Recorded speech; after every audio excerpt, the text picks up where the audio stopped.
I don't think we were fully aware. We weren't fully aware. This I know. We were not fully aware of what happened to us when we were removed forcefully from our land.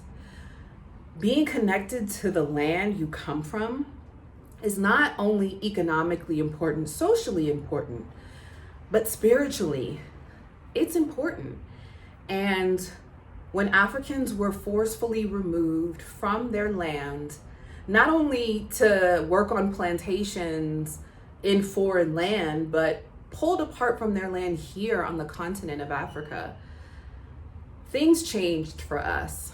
And in this video, I'm going to talk about the importance of being connected to the land that you're from and even living on that land.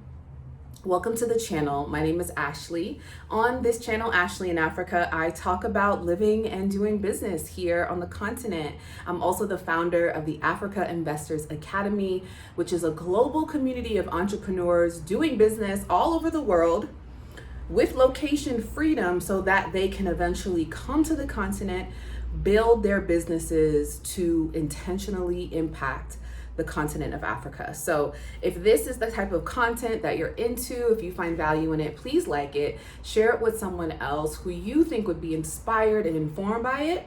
And if you really love the content, please subscribe to the channel. We are growing, and wow, guys, like I'm always just in shock of how much this content resonates with you. And I'm so grateful that I am just the passage. I'm just the messenger, and I'm just grateful to be able to share with you. So let's jump into this video. Let's talk about the importance of being connected to the land. So I saw this meme going around, and essentially it was a white woman. And I think when we hear white people say stuff, for some reason, we listen differently. But I had also had this conversation with a dear friend of mine last weekend, and we were talking about the importance of being connected to your land. It is innately a part of your identity. And so when Africans were forcefully removed from their land during slavery, during colonization, during apartheid here in South Africa, and now even post-apartheid, something was done to us, not only physically, economically, socially, but spiritually. And I also learned this when going back to the village in KZN and getting to experience that and seeing my friends and how they were responding to being back on their homeland where their ancestors lay and where the food comes from the land. And, it's so important.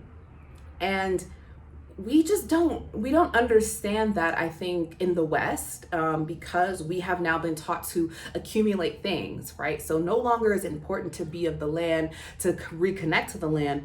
It's important to get the big house, to get the big car, to have the designer fashionable items. And while yes, like we enjoy those things, they're amazing, but there is nothing more powerful than being connected to your land. So now, for the folks that believe they are indigenous to the North Americas, this video is not for you. But for those that recognize that they originate from the truest form of people, from the indigenous people of this world that came and were birthed out of the continent of Africa, then this content is going to resonate more with you. And now more than ever, agricultural land is so important, not only for sustainability, but for spiritual, grounding. I was speaking with someone, and this is not an uncommon thing that vitamin D is a deficiency across many Black Americans in the US. And I have several friends from the ages of 30s up until 40s, that vitamin D deficiency is leading to problems. One of the biggest problems is depression. Not getting sun. We are charged as melanated people by the sun. So this is all scientific. Do your Googles, do your research. But being out in the sun is something that energizes us. It restores us. It breathes life to us, into us. And when we aren't out in the sun, we don't get that. So it's something about the sun also being connected with the earth and the elements, right? It's not just one or the other, it's all of them. And being close to your land does so many things. But the first thing that it does is it reminds you of who you are. You are reminded of who you are. As I touched on being out in KZN, on my friends, families, like indigenous land where they came from, right? There was a remembering of who they were as children. We talked about how they met as a couple. We talked about how they parented their now adult children and how other family members in the village came through that land and what happened on that land and what happens around that land. And just that remembering is so powerful. It's so beautiful because it reminds you to stay connected to the things that matter instead of the other noise and the things that, that don't matter.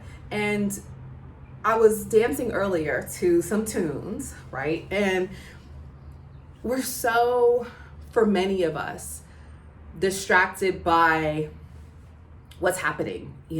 We know all the business, all the tea about what's happening with Usher and Alicia Keys and Usher's new marriage and Kanye's this, and we know all of that, but we don't know and truly remember ourselves and the importance of what it means to be of this land. So I'm gonna take a step back because I can get very passionate there, but it's so important. It is so important, guys. And one of the things that I loved about being in KZN and learning more about the land there was the traditional leadership is very much present. So when it comes to doing business, owning land, purchasing land, cultivating land, the traditional leadership of the Zulu kingdom is very much involved in that process.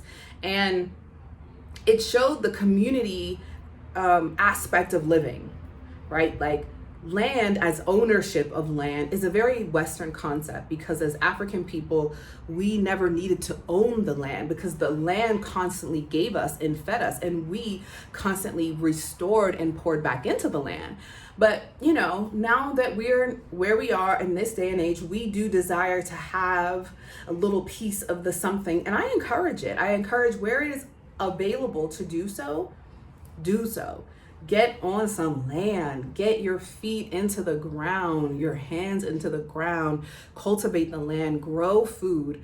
And in KZN, it's a place that you can still do that, and many other parts around the country of South Africa, as well as the continent. But one of the things that we do know here is as foreigners, you are able to own land, and it is not a challenge in order for that transfer to take place, where in other parts of the continent, there are different stipulations that regulate land ownership versus land rental. And whatever your decision is, there's a traditional land concept, traditional government that will essentially support you in that journey. But is this resonating? Does this make sense, guys? Let me know in the comments. Like this content if you're finding value in it, and share it with someone.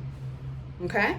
And so as we get really intentional in this year 2024 and beyond, land ownership is something that we're talking about. And we're not only talking, we're taking action. So this March, next month, we're doing a Places of Remembrance tour. My friends and I, Mam Velile Sitole, she's also on YouTube as Velile's Lifestyle and Decor. You all know her. We share a lot of the same viewers. If you don't know her, the link to her channel is in the description. She has been teaching Africans for years on the importance of getting back to their indigenous land, getting into the rural areas, investing in doing business, because it's our birthright. Sitting around watching the State of the Nation address, I think it was last week or the week before, it was last week. I was shocked when I saw that land ownership in South Africa is owned by less than 25% of the indigenous population. And shocked because, not because of apartheid, I'm very familiar with apartheid and the impact and the effects of it. And not to say that because there are still remnants of that I think now it's about communicating the importance of land ownership to the South African people. South African people know the value in land. Many of you all remember what it was like. Many of us in the diaspora that grew up on farms remember the powerful importance of those experiences. And now it just seems like, let's just remind the people. Let's take them out of the cities of Joburg and Cape Town to go back and remember what it's like to be in the village and to essentially take your rand, your rand and the dollars, hello, for people that are in South Africa as a diaspora earning dollar. Let's figure out how to be socially impactful and how to see a different level of return that we could get in the village, right? In the rural areas versus in the metropolitan areas of, Johannesburg, Cape Town, and Durban, which are all great, all amazing, but we're talking about land. And in this video, if you got nothing else from me, returning to land does something for your soul. It does something for your creativity. It does something for your skin, your peace. I put my hair up in this ponytail. When I tell y'all, my hair has just been growing, and since spending time in nature and visualizing what this land is going to look like for myself and my family, I'm so excited. So on this tour for the Places of Remembrance, we are going to do some tours. We're going to experience the battlefields of KZN. We're also going to be doing land tours, real estate tours. We're going to be visiting with the traditional leadership of the Zulu Kingdom to talk about opportunities that exist for investment and for business, or just if you want to build your own home or homestead in the province of KZN. We're also going to have a mini Africa Investors Academy Summit where we'll have attorneys present, we'll have some people present that can give you the legal perspectives and the regulatory environment of what it would look like as a foreigner or even as a South African to do business in the rural area of KZN, the rural areas of KZN, and even Durban, right? So if that sounds interesting to you, please look at the link in the description and the pinned comment. We started out with 10 seats. We've only got 5 left. So this tour will sell out. We would love to have you on our tour. And if it's something that's successful, who knows? We may do it again, but we're really excited to see the impact of what this looks like and how much indigenous land we can pour into, we can then return to us and our children, the fruits of it, the crops of it, and really the impacts of what it could do to potentially create new jobs and new experiences for Africans and Africans in the diaspora returning to the continent of Africa. So if you enjoyed this, please be sure to like it, share it with someone who finds value, and subscribe. And check out the Places of Remembrance tour in the description below. Until the next video, I'll see you soon.